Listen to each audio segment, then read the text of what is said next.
Hi, I'm Amy Foster, and this is a microtalk for the 2014 PIER Summer Institute on the Worlds of Islam. I will be sharing ideas about how to use the information from the website On Common Ground to help students learn about Islam. On Common Ground is a website produced by the Pluralism Project at Harvard University. It started as a CD-ROM, but now they've made all of their materials available online at pluralism.org/OCG. The focus of the site is on the variety of religions practiced in the United States, as well as on efforts to create dialogue and understanding among those of different religions. The site contains introductory information about many religions, but in this microtalk, I will focus on Islam. This material is appropriate for students at both the middle and high school levels. The site contains essays, images, narrated slideshows, audio files, and primary document. Now we'll navigate around the website itself so I can share with you some of the things that I have found particularly useful. Here on the home page of On Common Ground, you'll see on the left that there are three major sections: landscape, religion, and encounter. We're going to focus primarily on the religion section. Once we click on religion, you'll see that the site contains information about quite a number of religions, but of course we're going to click on Islam.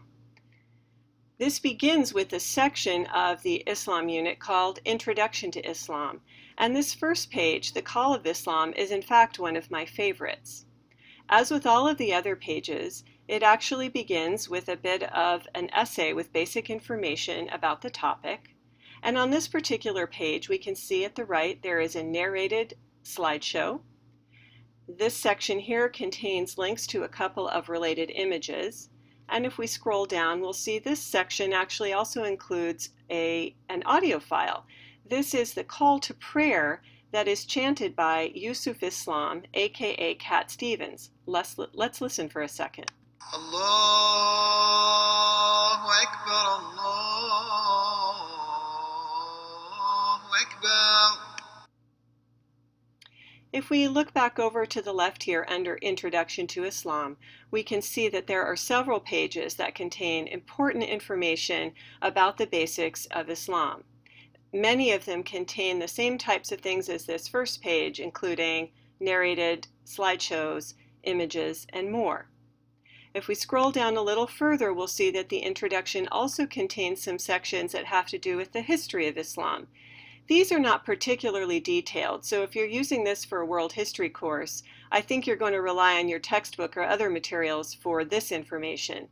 But these earlier pages contain a lot of helpful information about the basics of Islam as a religion. If we scroll down a little further, let's take a look at this section called The Muslim Experience. This provides a lot of great information about the actual practice of Islam. Some of these pages are repeats from the introduction section, but as you'll see, there's a lot of additional information. We're going to click on this page called Ramadan. As with the earlier page we looked at, the center contains basic information about the topic. And one of the things I wanted to point out is that this particular slideshow I really like because it begins with a teenage boy talking about what fasting means to him and why it's so important.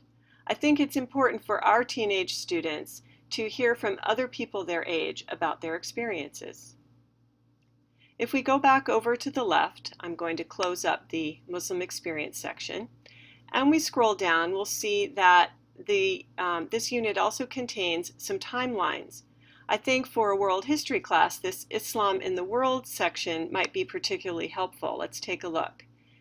It begins with important moments in the life of Muhammad, and as I scroll down, I think you'll see that it also contains important basics, timeline basics about the spread of Islam and both the rule of Islam and the faith of Islam. So this section on Islam contains a lot of helpful information. And now we're going to go back to the home page of On Common Ground by clicking on the upper left right here. I want to point out a couple of other features that you might find useful. The first is the landscape feature. If you're using this for a U.S. history course, this might be interesting because you can select particular cities around the United States and see all sorts of religious centers in those cities. The Encounter section provides both contemporary and historical information about religious pluralism and diversity in the United States, both the benefits of it and also some of the challenges. This section also has links to some great primary document material. If you want to learn more about the Pluralism Project itself, if you go up to the upper right here and click on About, that will take you to the main page for the Pluralism Project. So this website, On Common Ground, has provided a lot of enriching resources for me and for my students as they have learned more about Islam and other religions. Remember, you can find it at pluralism.org/OCG. Enjoy!